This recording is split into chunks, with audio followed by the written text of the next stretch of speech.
Kinutlo, gikan sa Ebanghelyo, sumala ni San Lucas.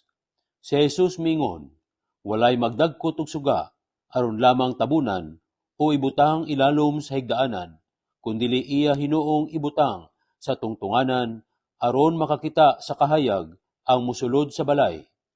Kay ang tanan nga gitaguan makit-an, o ang tanan nga gililong mabutyag. Busa, pagmatngon kamo sa inyong pagpamati, kay kadtong adunay hatagan pagdugang, apan ang wala, iya kuhaon, bisan pagani sa iyang giisip nga iyaha. Ang Ebanghelyo sa Ginoo. Pag-ampo.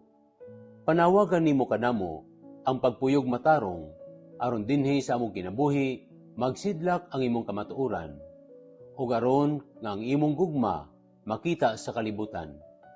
Ginoong Dios, sayod kami nga ang kahayag nga amo nadawat kanimo, kinahanglan nga amo pod kini mapaambit sa uban, o nga ang imong kamatuoran dili angay taguan.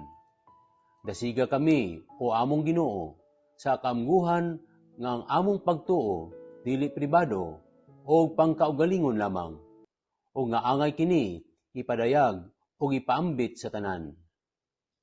Umula kami sa pagpuyo nga maisugon, aron ang imong kahayag makita dinhi sa among mga pulong, buhat o pagpuyo, adlaw-adlaw.